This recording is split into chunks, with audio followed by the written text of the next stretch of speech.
Spirited Act 1. La Bloody Chest. Chapitre 1. La montagne maudite. Au sommet d'une montagne oubliée du monde, où les vents hurlaient comme des âmes en peine, et où la brume noire semblait absorber toute lumière, le maître avançait. Ses pas résonnaient sur les pierres mortes, et à chaque foulée, la terre semblait se recroqueviller sous le poids de sa volonté. À ses côtés, deux compagnons, avides, tremblèrent d'excitation et de peur. Le désir les consumait, mais ils pressentaient l'horreur qui les attendait. Dans les entrailles de la montagne, un coffre couvert de sang et gravé de runes interdites reposait. La Bloody Chest. Une présence intangible l'accompagnait, et ses yeux invisibles scrutaient le cœur de quiconque osait approcher. Treasure Keys, l'ombre incarnée de la vigilance, surgit, une silhouette de ténèbres mouvantes et incandescentes. Les compagnons se jetèrent à l'assaut, mais le chaos déchaîné par les rituels du maître les engloutit. Le sang coula, rouge comme la colère divine, et ils disparurent dans la fureur. Seul, le maître fut choisi. Le coffre s'ouvrit dans un râle métallique, et une voix grave, plus ancienne que le temps, s'éleva.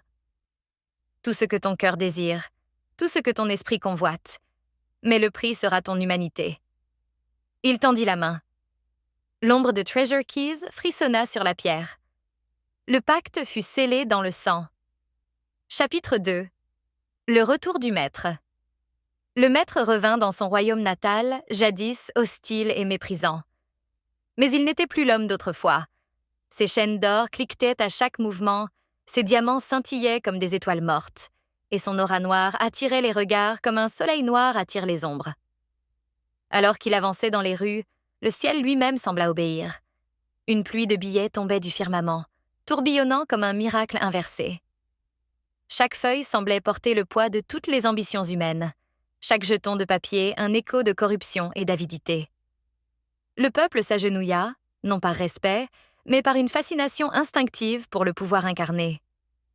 Le maître devint roi, non pas par droit divin, mais par la terreur et le désir. Mais dans cette opulence, un secret plus noir que la nuit même persistait. Chaque billet, chaque éclat de diamant était alimenté par des sacrifices. Les pauvres, les enfants, les âmes perdues disparaissaient dans des rituels sanglants. Le royaume entier était une offrande vivante, et chaque goutte de sang versée dans la Bloody Chest était une prière inversée à un dieu déchu. Chapitre 3. L'ombre du héros. Dans l'ombre de ce monde spirituel nommé Spirited, un jeune héros percevait les vérités cachées par des visions et des révélations mystiques. Le spectacle de la déchéance humaine l'écœurait. Il rassembla des compagnons, chacun marqué par sa propre blessure et sa propre quête de justice. Leur route les mena à travers des territoires corrompus et des épreuves spirituelles où chaque boss et chaque démon semblait être une incarnation de la cupidité et de la peur. Le sommet de leur voyage fut un building gigantesque, un titan de béton et de verre, symbole de l'orgueil humain et du pouvoir absolu. Là, le destin du royaume serait scellé. Chapitre 4. Le sacrifice final. Dans la pièce ultime, le maître se tenait devant le sommet de son œuvre. Sa petite fille, pure et innocente, était la clé de son ultime offrande. Le héros surgit, criant, suppliant, tentant de raisonner le maître, de lui faire voir l'horreur de ses actes, mais ses paroles se perdèrent dans le vide, étouffées par la noirceur du cœur du maître. Alors, avec une sérénité glaciale et un calme morbide, le maître accomplit l'inimaginable.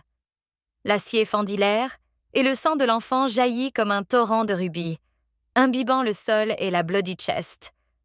Chaque goutte semblait hurler l'innocence perdue, chaque éclat rouge transformant la pièce en une mosaïque de tragédie et de transcendance inversée, une prière sanglante à l'avidité de l'univers lui-même. La bataille éclata. Les corps s'entrechoquèrent dans un ballet de rage et de feu spirituel. Finalement, le héros projeta. Le maître dans le vide. La chute semblait interminable, une descente dans l'abîme, chaque seconde déformant la perception du temps et de la mort. Le corps disparut dans un éclat sanglant, laissant derrière lui un silence chargé de conséquences. Chapitre 5. Treasure Keys. Alors que le maître s'éteignait, Treasure Keys se libéra de son lien. La pièce devint un vortex de lumière et de ténèbres où chaque souffle résonnait comme un gong cosmique.